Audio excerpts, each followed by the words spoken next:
I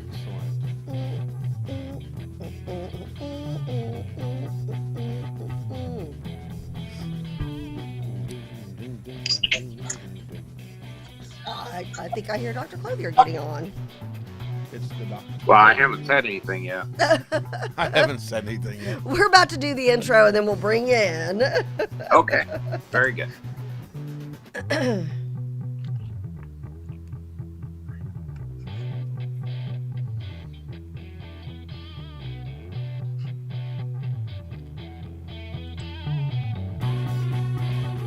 Live from Ventrix Studios, it's JP, Kathy, and the crew. Hey, good morning to the crew. It is Monday. Happy Monday. You know, I still think we should get like the rights to just another Manic Monday. Yeah, but then Manic Monday kind of, even though that's a great song, hashtag the Bengals. Did you just hashtag the Bengals? Sure, why not? At the Bengals. Oh, is that cooler? That's the new. The Bengals. Now you just woke. No. You're woke. I'm extra. You're always extra, but you just woke. I'll tell you what's extra is we got Dr. Norm Clothier joining us this morning. We're going to talk about... He's like, oh, great way to introduce me. Right, Thanks, kids. 25 million people infected. Closest I've been associated with the Bengals, but they're not going to the Super Bowl this they year. they are not. And since Dr. Clothier has segued us into the second part of the show, we're going to be talking about, of course, the two games this Sunday, or this last Sunday. Yeah, yesterday's games. Holy Toledo, Batman. Teflon Tom. I'm telling you, yeah, or we'll be talking Timeless Tom. All kinds of names can come out of that game between the Tampa Bay Buccaneers and the Green Bay Packers. Heck yes. And we may kick the FBI around a little bit today. Oh, I don't know about that. Oh, I do. Don't come and get us. I hang up now? Yeah, he's like, I don't want to be a part of that. Well, when you're talking about not charging people with crimes, and you've called them crimes, and then how on earth do you charge our president? Yeah, how do you impeach the president if now you're saying there's no crimes? I'm like, I may be kicking the FBI around a little bit. Yeah, okay. Yeah. But before I do that, let's get Dr. Clothier off so he doesn't make any lists and let him get on with his day. But no, Dr. Clothier, we have now hit 25 million infected. Mexico also showing their highest numbers ever, including their president is sick as well, just to the south of us. I mean, where are we going? And then, a lot of folks have gotten that first round of vaccinations. How do you get the second round, and when do you get the second round? Sure. There's always a lot to cover on COVID. We've spent 10 months, I think, covering nearly exclusively COVID. There are other medical things in this world, but, obviously this occupies everybody's time and attention, especially when the leader of a country gets it. I think that's, somewhat more noticeable. Obviously, we've had members of Congress, we've had our former president had it, and First Lady. Those are big deals. And, yes. And everybody is obviously important in that. I would much rather not have it myself, for instance. So I think we need to be as realistic as possible about the numbers. And one is that there are 99 million people in the world with documented infection at this point. We're, basically 14 months into the definition of COVID-19, the identification and genotyping of the virus. So, roughly a year, if we said that it's been, in fact, the first case in the United States is documented, and I know people want to debate that, and that's fair. There have been blood samples showing earlier infection and such, but the first documented case was a year ago this weekend. So, in the year, we have now 400,000 deaths in America. And that's, to put that in perspective, most years, the typical flu year will have 40,000 deaths from the flu. The 400,000 obviously is 10 times as many. And I think that's got to be acknowledged. And whether people want to claim, a mask is a government intrusion, or the testing, they heard of somebody who heard of somebody who heard of somebody who heard of somebody that didn't have a test done, but they were told they were positive. All those things, there still are 400,000 deaths that either you believe are from COVID, because that's true, or they're dead from something. And that would still be a concern, I would think, even to people who don't think that COVID-19 exists or is infectious or whatever those viewpoints are. So I think it's probably time to get really past the conspiratorial side and look at the numbers and realize with 400,000 dead Americans, and that has reduced our life expectancy in America by a year already in terms of looking at the numbers. That's a lot of missed time with family, with the life as you had in mind. And, these are significant things. So I wanted to put in perspective too. JP mentioned 25 million in America now, and there are 99 million worldwide. Now that would put us at virtually 25% in America. And is Dr. Clothier, is that like, so that's people, including the 400,000 in America who have passed and those who have had it, or just those who were impacted by it, had it? Yes, the infection number includes the dead as well as the living. Okay, gotcha. So if you were infected and died, you're still considered to be infected. Okay. So that 25 million includes the 400,000 who have died. Okay. So if you look at that works out to be somewhere around 1.5%. I believe I was going right the numbers this morning. I can't think of it in my head right now for sure, but it was holding pretty steady at 0.4 to 0.8% in most communities. It's now crept up over the 1% mark. So of death rate. And part of that is, early on, we didn't understand how much of a repercussion there'd be to having the infection. There are a lot of people debilitated by the infection who don't die necessarily from the infection directly, but die of heart disease shortly thereafter, blood clots, right, kidney failure, a number of complicating issues that we don't fully understand yet, why someone would have a complication and why someone else really doesn't. Well, and I've got a friend, Dr. Clothier, and things like that. That is a CEO of a company, and he said that his time with COVID was okay. It was the aftermath and how it's impacting his asthma now is worse than what it was during COVID. I think that's a very significant factor, and one that which a lot of people look at numbers, you don't see the complications. And I think that's, part of the challenge too, is realizing 400,000 are dead. You can say, that's less than 2%. That's a very low rate of death. Well, that's probably all well and fine unless you have one of those family members who's died, or your CEO of your company who's died, or the business owner who's died and therefore your job's gone, or, your close friend who's died.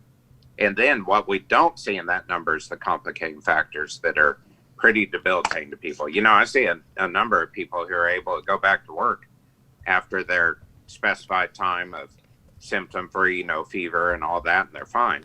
See other people who have been dragging on, for a while, for weeks, even into months. And I think that's a very real challenge. So looking back at the numbers, though, if you think about 25 million of 99 million in the world or in the United States, that sounds like we're doing things very poorly. And that is, I think, inaccurate. If you look at the rates, for instance, of death in India, it's India has 4 times as many people as the United States, and yet the number of deaths is lower. So I'd say it's a factor of about an eighth of the number of deaths in America. Now, in America, we have these things called death certificates, and we have, tracking whether for good or bad of people. We know whether people have been in the hospital, whether they've died, because those things get documented. We register births, we register deaths, and, we have a system where we can tell who's been infected, who has died, etc. In India, that is true in cities. It's not true in the vast majority of the less populated areas, or, they're very populated, but the less organized areas, I guess, would be the most fair term. Looking at North Korea, for instance, as an alternative, there have been 0 cases in North Korea. Now, that is obviously, I think, because they haven't reported cases. Exactly. North Korea has been shown to be on the market for the vaccine like crazy. They're offering extremely high payment to get the vaccine. Why would you be desperate to get the vaccine if you have 0 cases? So I think when we look at the numbers, America discloses numbers, and that's a big difference compared to, either countries like India that cannot calculate the numbers or track them, and then places like North Korea that just don't disclose them. Right. Well, yeah, and again, North Korea. Yeah, I'm going to reiterate. They're kind of controlled, and propaganda are us. So it's just, Oh, absolutely. There's no way that they don't have Yeah. cases of COVID. I mean, yeah, there's just no way. Oh, absolutely. It just cannot be true. So, and then, of course, the cases in China, and I don't want to get tracked down by anybody for saying this, but they've had, they've had an extraordinarily low rate of infection ever since the pandemic began. And, they make that claim.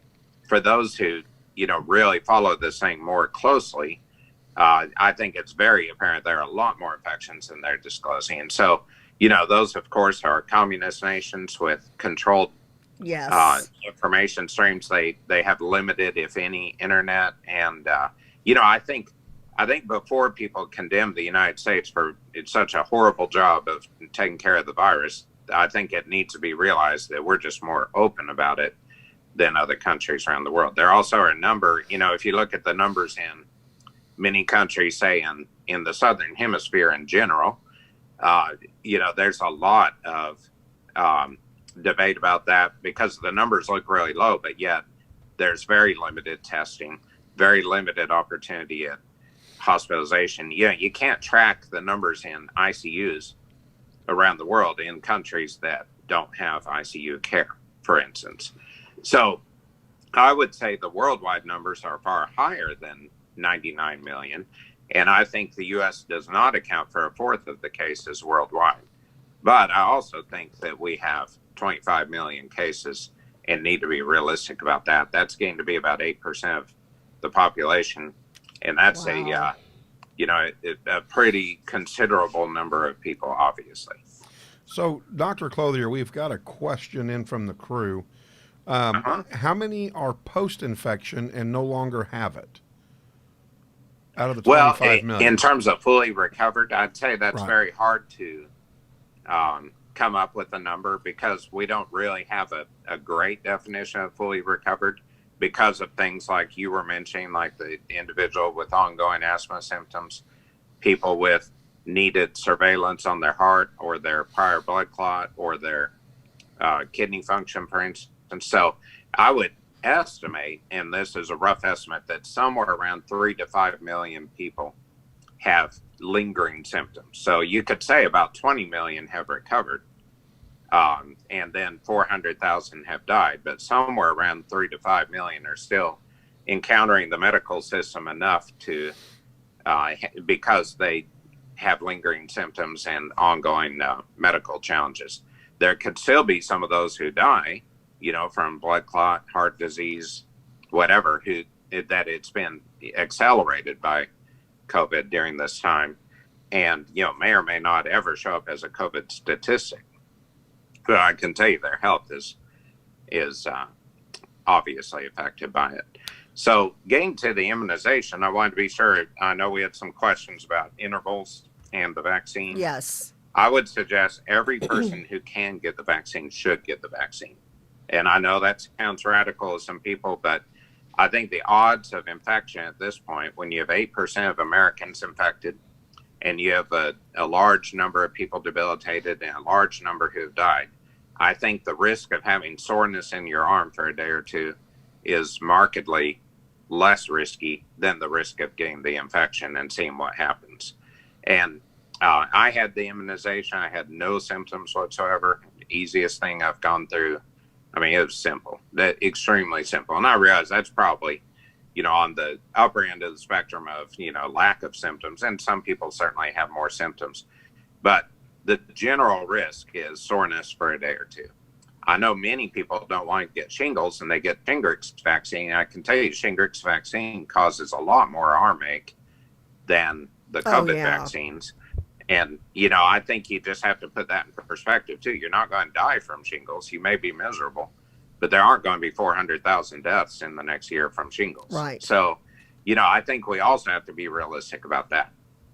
But if you get the Pfizer vaccine, the interval is 21 days, or, well, really 19 to 23 days after the first shot, you should get the second shot. And I'm putting a hold on for a second on that because I'm going to give more information on that here in a moment. And then the Moderna vaccine is a 4-week interval, and the range there is close to 4 weeks. Actually, hasn't been as carefully defined as the 19 to 23 days with the Pfizer vaccine. So both of the currently available ones are a 2-shot series, 3 or 4 weeks apart. However, the CDC late last week quietly came out with the comment that, it's probably fine to get it anytime you can get a second one after the 19 days on the Pfizer vaccine and after 25 days on the Moderna vaccine. So if it's 6 weeks, if you miss your 3-week because there isn't one available or whatever, you still should get it whenever you can get it. Some people, like myself, for instance, when I had the shot, I had the Pfizer vaccine, I was put into a study system to monitor symptoms. And that's for right. that study, that one, No, I said that's right. Yeah, I forgot you're in a study currently. yes. Right. And so I'm getting texts, basically daily, and they've actually switched recently to weekly to see if I have any symptoms, where I text back to them and tell them, how I'm feeling, whatever. So for me, it was important to get it at that 21 days if possible, which I was able to, because they want to study a group that has, been able to be followed in a fairly concise set of parameters. But if you've gotten the Pfizer vaccine and it's now been 5 weeks and one comes up available, or you can sign up somewhere and get it, go ahead and get the second one. Don't blow it off because you missed your 23 days. Okay. So then when we get other ones, they're approved, and I thought another one would be approved by now. It hasn't been, so it's been a little bit slower to get approved.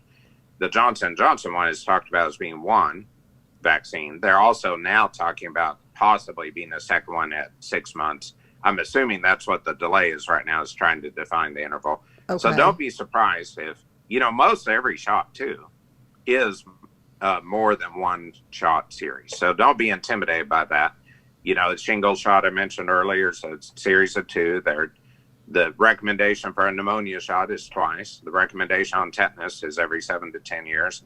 Pertussis, whooping cough, is every 7 years. And, the polio shot, you get a series of 4 to begin when you start out, as a young child getting the polio vaccine. So there's nothing really odd about more than one vaccine. And I've heard a lot of criticism of people saying, oh, well, this must not be much of a vaccine if they're planning, if you need 2 of them.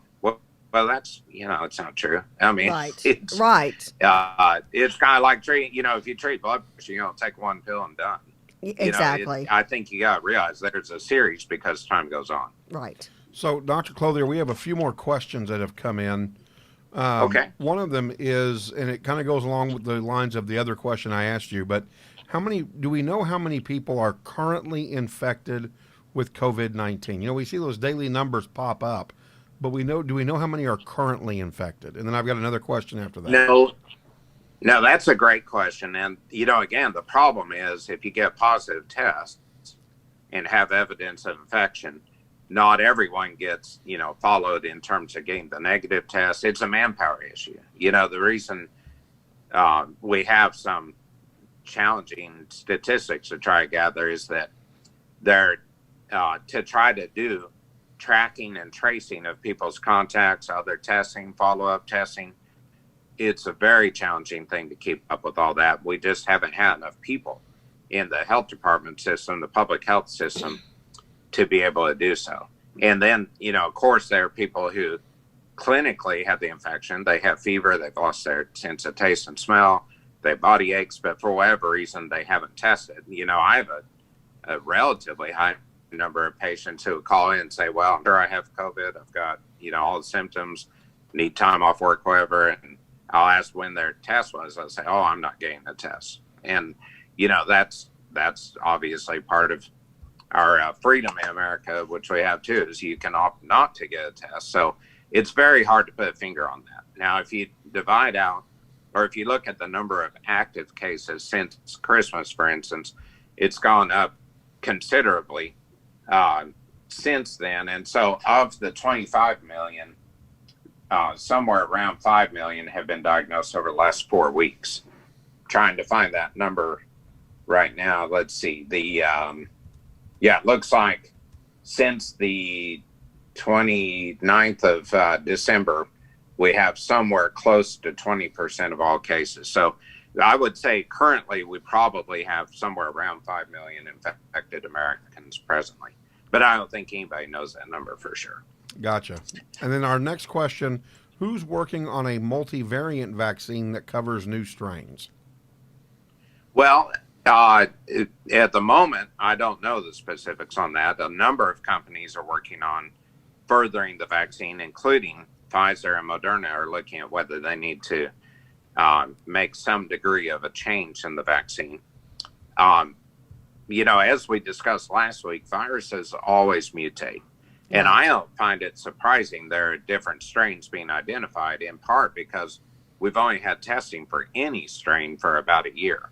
And so as we get better at testing and gain more specifics there, we'll know there are more strains than what we originally thought. But that's a normal finding with viruses.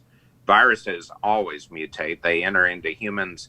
They alter themselves a bit because people are different in their RNA, the cells that the virus uses to replicate. And then when it spreads someone else, that gets a little different mix.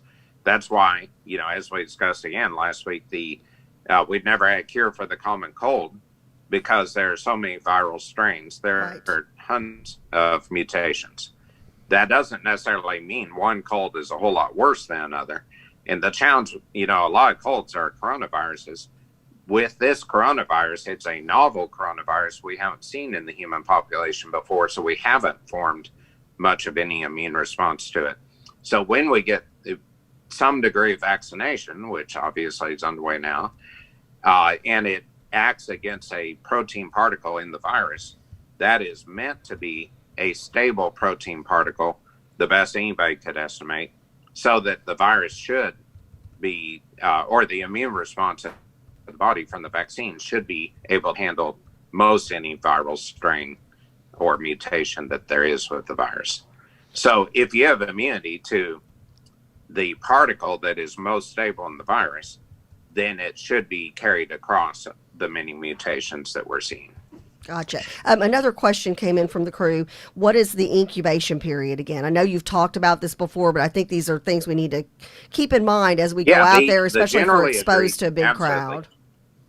The generally agreed upon observation and study of that, of the virus, is it's about 3 to 7 days and 5 days being the absolute median and mean. So, in other words, if you've been exposed on Monday, in theory, you should know whether you have the infection or not by Saturday. Given 5 full 24-hour periods.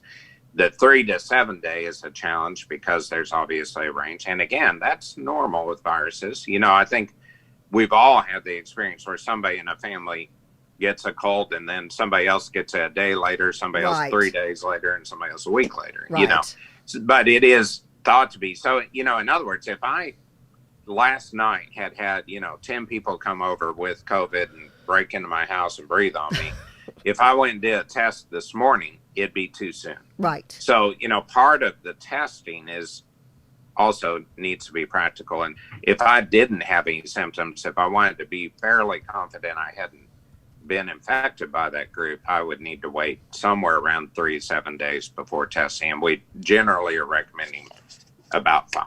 Right. Right. Well, and that's good to know. Again, I think we just need to be smart as we progress forward. If you have an event over the weekend where you're exposed to more people than you normally would be, if you're at home binge watching, The Crown on Netflix or something, not a sponsor, they should be. But, it's one of those things that if you start feeling symptoms and hey, I was around some people I don't know on, Friday, Saturday, or Sunday, then you might want to start, self quarantine or just watch where you go. Make sure you've got a mask on. At that point, be in touch with your doctor. Just be smart about it, I guess.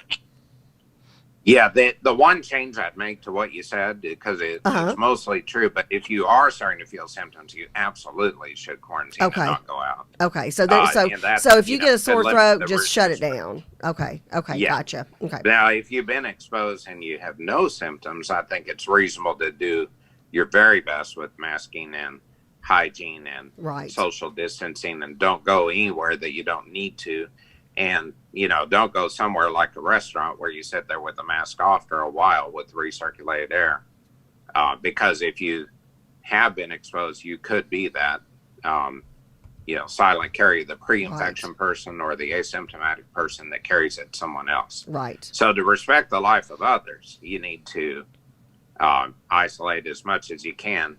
Absolutely, if you have symptoms, and then, relatively the best you can if you've been exposed. I think I would dare say most everybody's been exposed to some degree now, because it's out and around a lot. It seems like if you've been anywhere, you've at some point, I always assume with all the people I've been around for different things, even if people are being, practicing all the stuff they should, I figure I feel like at some point I had to have been exposed to some amount of it.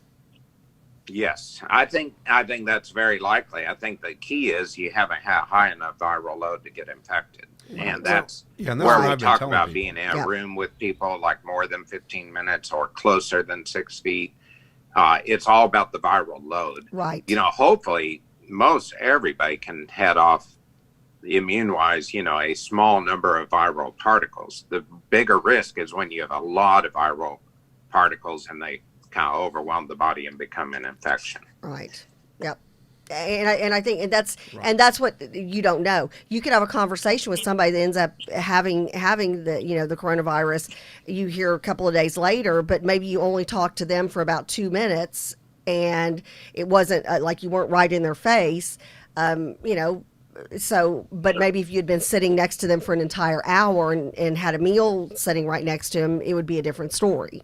That elevates the risk considerably. Okay. Right. 15 minutes closer than 6 feet, 15 minutes or more exposure closer than 6 feet, clearly associated with higher risk of infection. Okay. And so move around. You got to minimize those things as much as you can to help reduce the infection rate. Okay. All right. Well, Dr. Clothier, again, excellent information as always. Tons of questions answered. People appreciate you.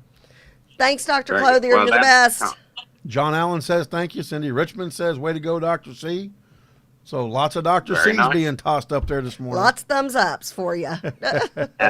Well, I'm glad. I think we all just got to get real about the infection as much as we can. And, initially nobody thought we'd be talking about it a year later. When things shut down mid-March, nobody thought 10 months later we'd still be challenged with it. I didn't think there'd be a vaccine either, though, that quickly, and that's about 20 years of research plus. And I think that's great. I'd really encourage people, get the vaccine, don't get the virus. Excellent. Amen. Well, thank you. Thank you. Have a great week. Have a blessed week, sir. Thank you. Goodbye. All right.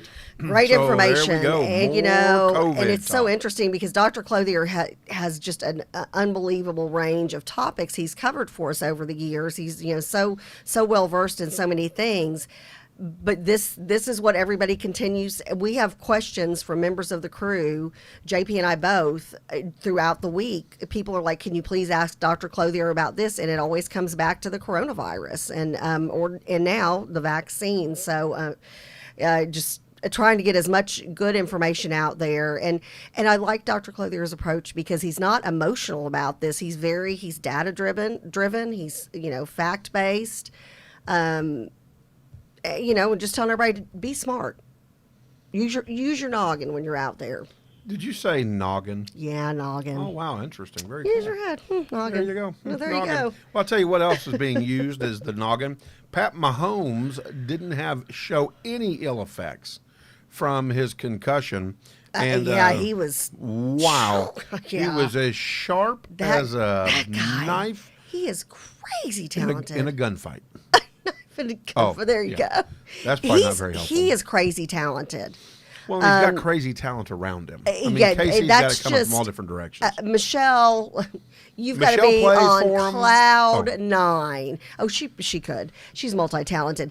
She must be on cloud nine. Just, the game started off, looked to me like it was going to maybe be kind of competitive, and then it was like, oh, wow. No, Casey it was the Kansas City going to has sleep in the first this. quarter business. Yeah, it was just, I was like, oh, maybe is this going to be a competitive? What? Is this going to be competitive? And then it was like, oh, yeah, no, there's Casey. There's Kansas City. There, No, it's the first quarter going to sleep. Now, I will tell you this.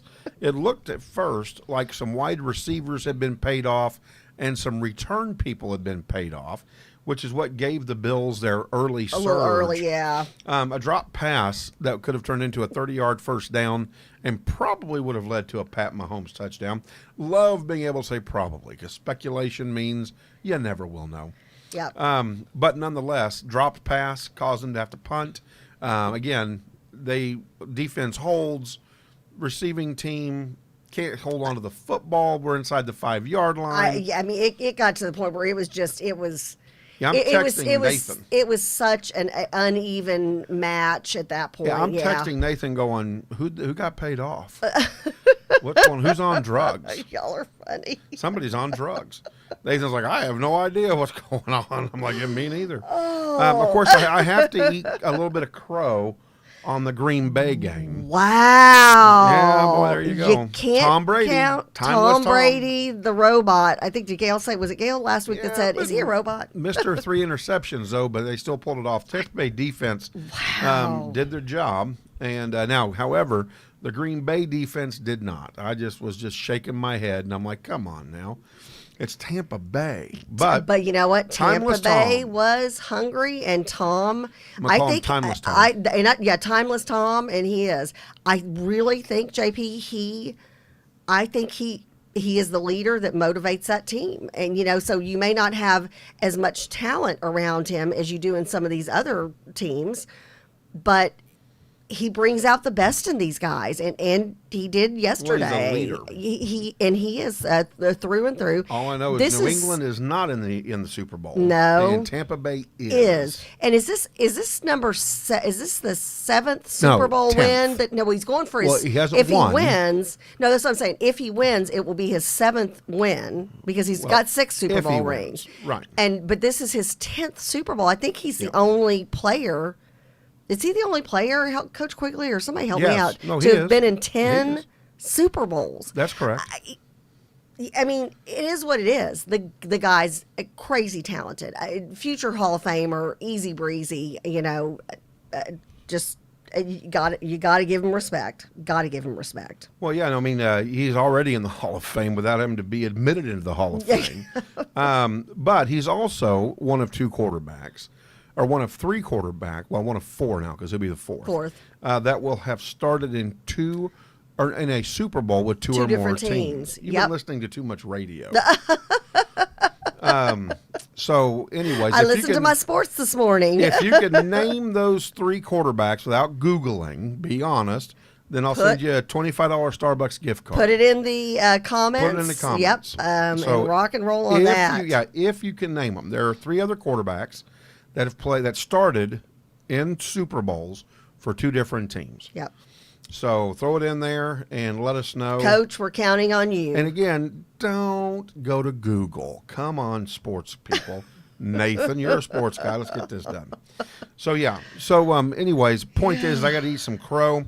Aaron Rodgers does not get it done. And so the Pack will stay home. Green Bay did not get the home advantage with the cold weather.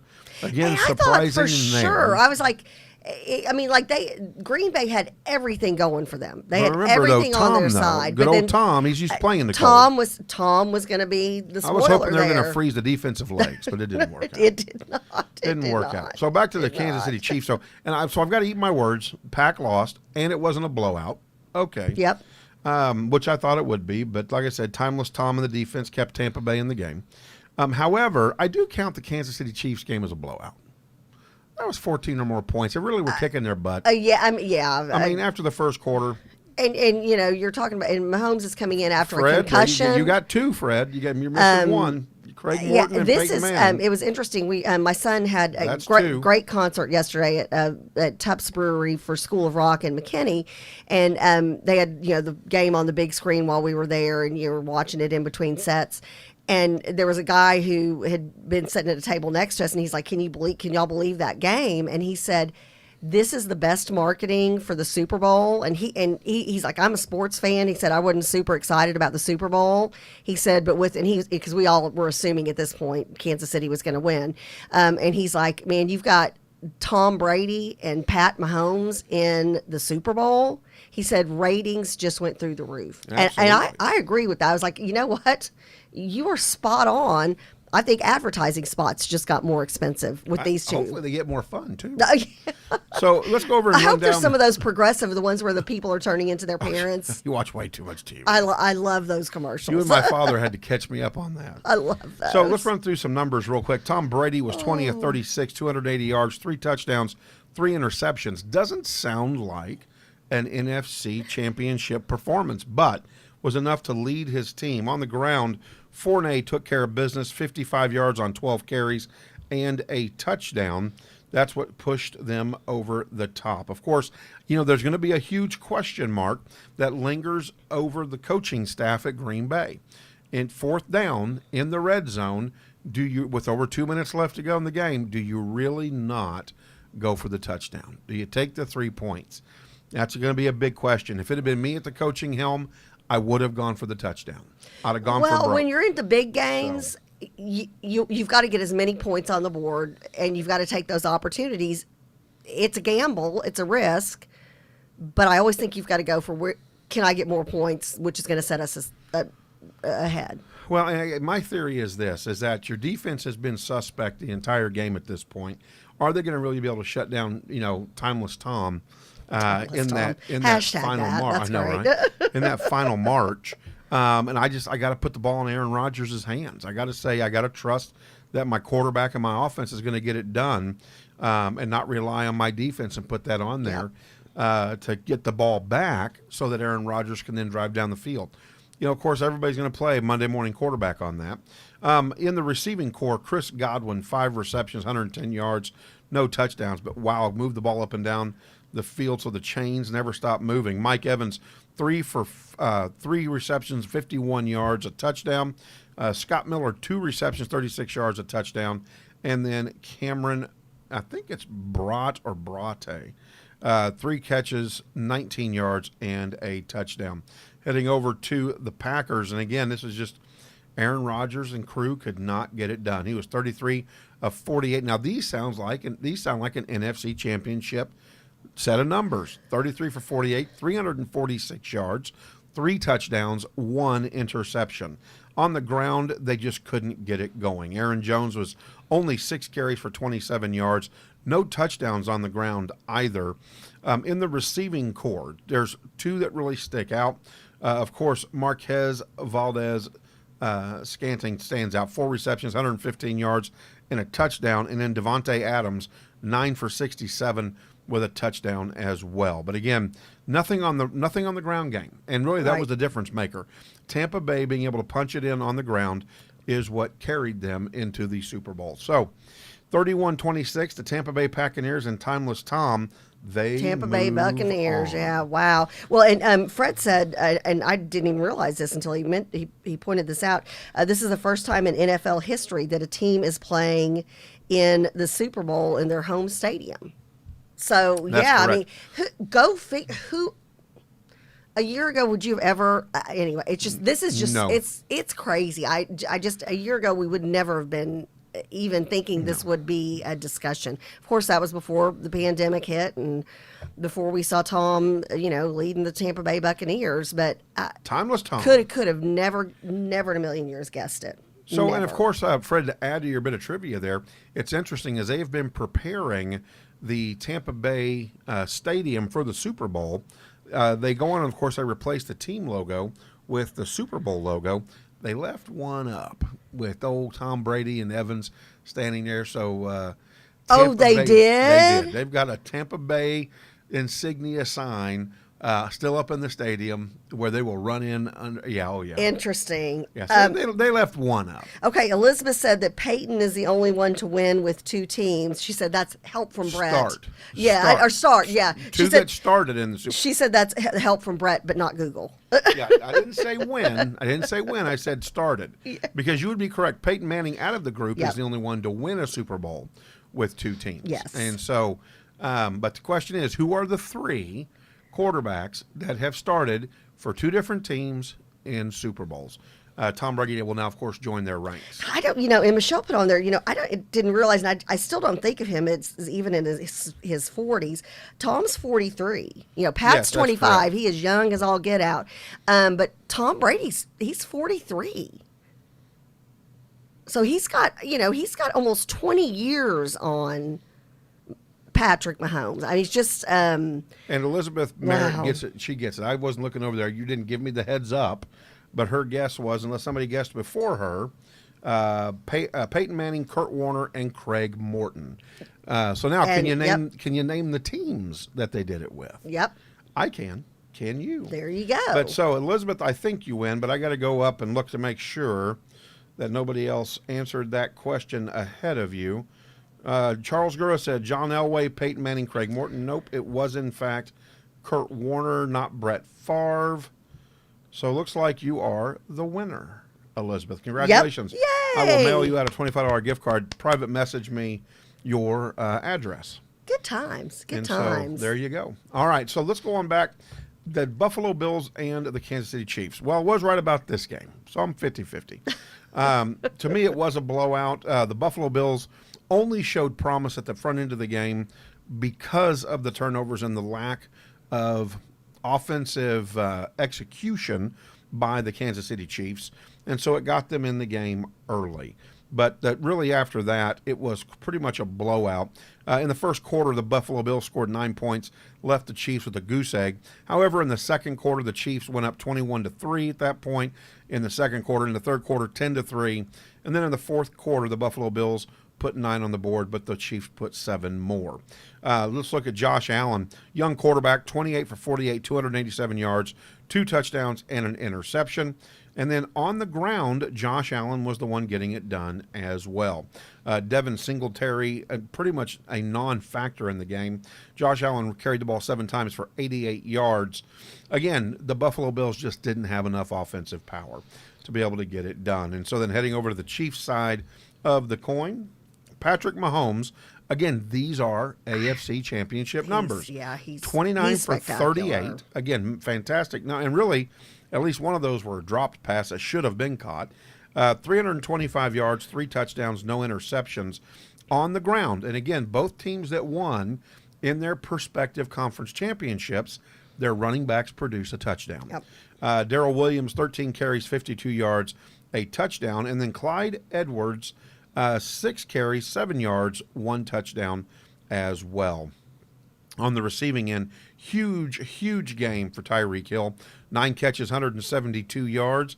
And then Travis Kelce right behind him, 13 catches, 118 yards, 2 touchdowns. So, again, just way too many weapons for the Kansas City Chiefs if the Tampa Bay Buccaneers are to have a chance. And in the opening gun, they have not been given the favor to win the Super Bowl. The Chiefs have been given the nod so far. It'll have to be timeless Tom. This will be a fun game to watch. Like I said, viewership just went up when it became Tom and Pat in the Super Bowl. Everybody wants to see that. Like I said, I think the price for a commercial has got a little more expensive. Yeah, very much. Yeah, so. we were going to run a commercial until Tom Brady, his team won yesterday. And Fred, you are correct. Now we can't afford it. Yeah, no, we can't afford it. Fred, you're correct, by the way. So, so it's going to be an interesting game. I can't wait to watch the commercials. I think I'm looking forward to the commercials more than I am anything else. I always love the commercials during the Super Bowl is kind of, even if you don't dig the Super Bowl, you don't dig football, you go to a party or you watch it and that's another thing. Okay, so Super Bowl parties, and we'll talk about this closer to the Super Bowl. What is your Super Bowl going to look like? Do you usually go to a party? Will you? Because last year's Super Bowl, everybody still went to parties, had people over, did what they normally do, go to a bar, sports bar, whatever, because this was pre-pandemic. So Yeah. we're kind of getting to that edge where we're getting closer and closer to when the pandemic hit, and the Super Bowl was one of the last big things. See, and I think for me, it'll be before just I've the got my pandemic. bubble, Yeah. and I just kind of stay in my bubble. Yep. And I've got my bubble friends. Yeah. And so I don't really go outside of my bubble friends. And you'll probably just hang out with them or My bubble friends. Yeah. Pretty Your bubble much. Friends, your bubble friends. My bubble friends. Well, hey, I have pandemic bubble friends. You do. I love that. I do. That sounds like a new cartoon on Saturday So, morning. And before we go any further, I want to say a huge thank you to everybody that wished me a happy birthday. And I want to thank Chambrielle again for the wonderful balloons and the chocolates.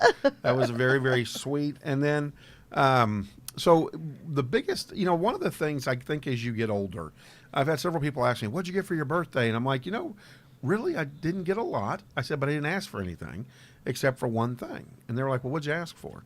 I asked for my daughter to be here on my birthday. Katerina. And Courtney, 3 weeks ago, made plans, bought an airline ticket to fly my daughter in. And it was funny because I was super, super grumpy. Imagine JP grumpy. The night Shock and before, awe. I know, right? And so it's funny because the night before, she goes, well, I just want to let you know we got to go to the airport tomorrow to pick up my friend from Washington State. Right. And you I'm had like, Saturday really? morning off. Usually Right. you and I produce Kilroy's Conversation together, but Charles Gura hopped in for us, and you had Saturday morning off. So you're like, okay, I'm going to, have breakfast or some kind of breakfast something. early because she had this whole day planned. She said, I got the whole day planned. Yeah. And so I wake up, I'm like, can we go to Max's and get a donut for my birthday? And she goes, no, we don't have time. And I'm you're like, really? You're like, wah, Yeah, wah. I was too. So we've got to go take care of this. We got to go take care of that. And I'm like, but those are all your errands. Why are we running? Why am I running errands on my birthday? Right. So I get my sister on the phone and I'm like, you don't understand. I'm having to run this errand and that errand, and then I got to go pick up her friend from the airport, and I'm just, I'm just gripey. And so I didn't even get to eat. My sister's like, just drive through somewhere. Her friend's you're already late to pick her friend up. Just go drive through and get something to eat because you're hangry. Yeah, you're very angry. This is like 11:30. You're croupy, gripey. I was. And so we get to Love Field, and we get past the ticketing counters, and Courtney goes, wait. And so I slam on the brakes. I'm like, what? Who's coming? Well, nobody. But I was talking to my sister. I didn't know she was saying, don't hang up with your sister, right? She knew what moment was about to happen, and she wanted your sister to experience it, which I think is very sweet. So then we go through past the second door for pickup, for pickup, right? And I knew her friend was at door 3, so she goes, wait. And so I'm like, Dallas PD is going to take me to jail. They're going to think I've been drinking. So I'm frustrated. So I pull past door number 3 and park. And she goes, well, didn't you see her when you drove by? And I'm like, yeah, your friend is standing right over there. Because all I did was just pay attention to the blur, right? Right. Well, I turn around and look back, and it's Katerina. And all of a sudden you're like, it registers. This is for me. I just started bawling. Yep. I mean, it was tears everywhere. My sister's like, are you okay? I'm like, it's Katerina. And so the best birthday that I think I've ever had. It's one of the top 3. See, that's being so born great. is number 1. Well, that's always a good birthday. Yeah. The original birthday is always real good. That's It's real the best good. one. So had a great time. And then we had friends and dinner at a Brazilian steakhouse and Lots of meat. lots of meat. Michael is still in a meat coma. Lots of trying meat. to digest 9 pounds of meat. Oh man, but it was so much fun. It was delicious. But just, So- what a nice, and getting to see Katerina, I just can't even imagine what a great surprise, because have you seen her since her wedding? No, Yeah, so she hasn't been back to Not in Texas since she person. got, I know y'all FaceTime and y'all chit chat all the time and still video game it up, but, she hasn't been back to Texas since she got married. That's So right. it's just, it was just so crazy to see this, mature married lady talking about work and, what her manager can be doing and what she, it was just, it was great to see her. So that's it was good a lot of stuff. fun. And I just want to thank everybody for being a part of that and coming. You got out lots of and- fun birthday wishes and everything. I did. So that's It good. was That's nice. good. It was Well, nice. everybody should be appreciated on their birthday. And especially at a time, you're hearing 400,000 dead, 25 million infected. Right. Even wherever you stand on this pandemic and what your thoughts are, there are people who have died. And so I think it kind of makes you appreciate that birthday all the more. You know, hey, God allowed me to put my feet on the ground and stand upright another year. What a blessing. You know, all of a sudden age and all that goes away, which we will not refer to JP, by the way. I've already committed to this. We will not refer to him as almost 50. He is 49 years young, so he is still just only 49. For now. For a year. Well, for 362 days, 63 days. Yeah. Well, and then we've got to talk about, we lost three greats.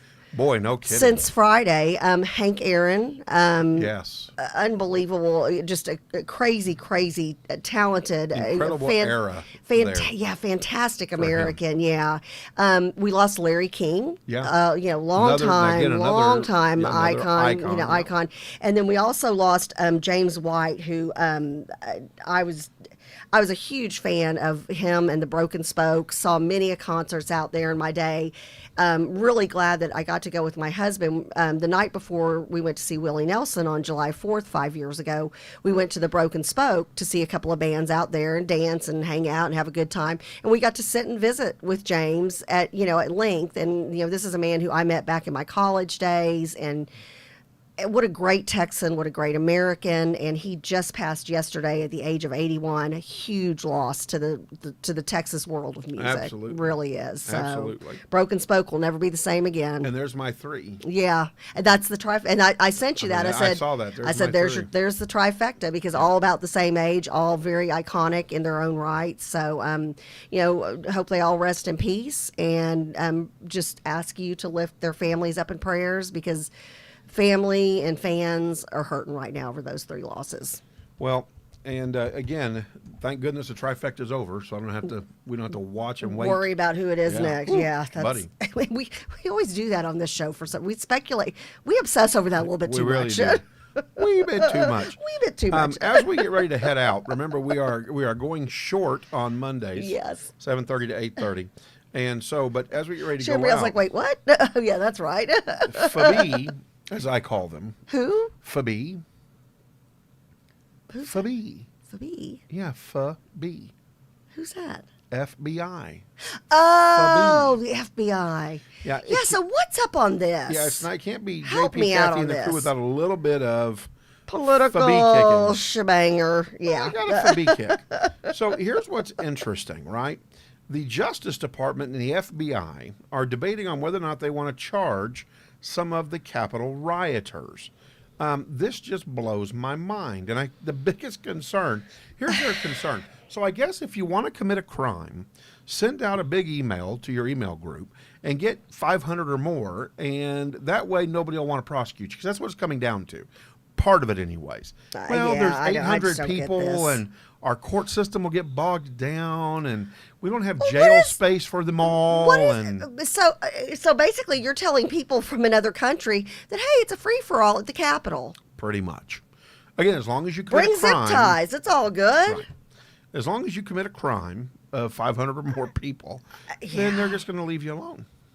Well, that's what. Remember in Dallas, there was that big BLM rally that just went really bad, and Antifa was involved, and they had all these people, zip tied, getting ready to. The police chief, who is no longer the police chief in Dallas, and I don't blame her, was getting ready, to prosecute these people and take them to jail. And county judge came in and said, no, just let everybody go. Just take them back.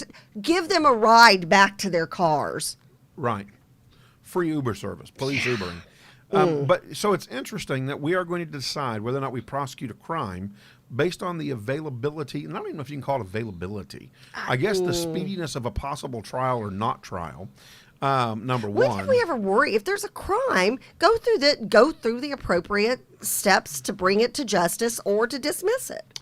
Here's the other thing: disperse it amongst the federal courts. There you go. Let people be prosecuted in their home areas. I mean, goodness gracious. And that's what I don't get. Yeah, I mean, take it to the federal court if you're in Texas. Okay, got federal court building just right down the street from us here at Venture X. So I don't know.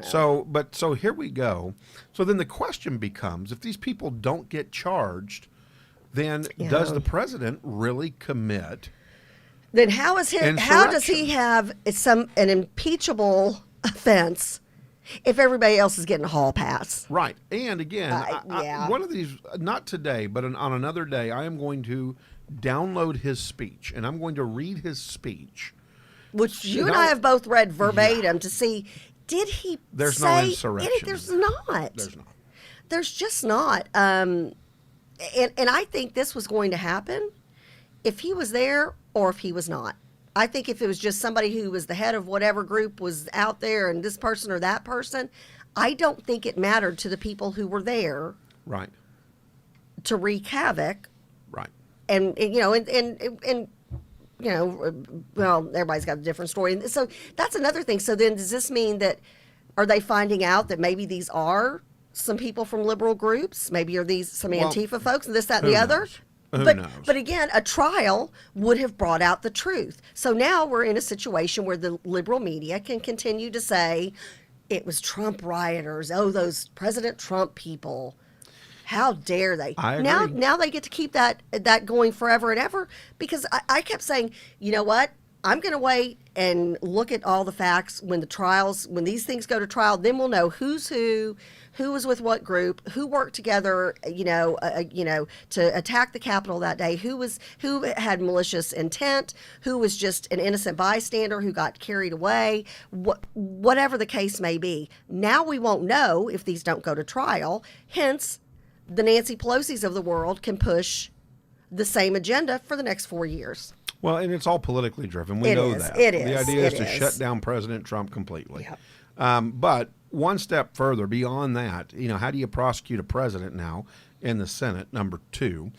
Number 3, what about the riots that are continuing in the Northwest, in Portland, and in was Birmingham it Minnesota last night? And I haven't seen all the details. 6 people, I think, were shot. So I don't know if anybody has that full story. Please put it in one of our social media feeds. Minnesota, I don't know. I just heard a brief bit on that this morning. So, but here's my big question: what do we prosecute now? Antifa, who have continued this rioting in the Northwest, and since we blamed Donald Trump for that when he was in office, do we now blame Joe Biden? Well, and everybody said all of the violence will stop when Joe Biden becomes president. It has not. No. Antifa's not going to stop either. It has not. Yes, you're right. So we blamed President Donald Trump for 4 years with everything that went down, the good, bad, none of the good, even the good stuff he never got credit for, all the bad and the ugly. So are they going to say this is because Biden's in office, or this is because he's an establishment person, or what are they going to say? Yeah, well, good question. I mean, it's got to be his problem now, his fault. So there you go. All right, and also we want to wish our local golfer, Mia, good luck today in her first golf tournament for Caddo Mills. Exciting. Go, good Mia. For her. So everybody in the crew, give a big old shout out and hello to Michelle and wish Mia good luck today as she goes out there with the sticks. Awesome. And hopefully she doesn't attract lightning. Oh, I mean, I'm getting a correction. They think Indianapolis was where the shooting was. So we'll find out. We'll be able to report more on Wednesday. It looks like also this week we will have Texas State Senator Angela Paxton will be kicking off her portion of our show called the Senate Minute, and she will be giving live updates from Austin, Texas, and let you know what is going on this legislative session, because it's only 6 short months. So if you want to let your voice be heard, she'll tell you where and when. She will. Everybody have a blessed day. We'll see you on Wednesday. Y'all.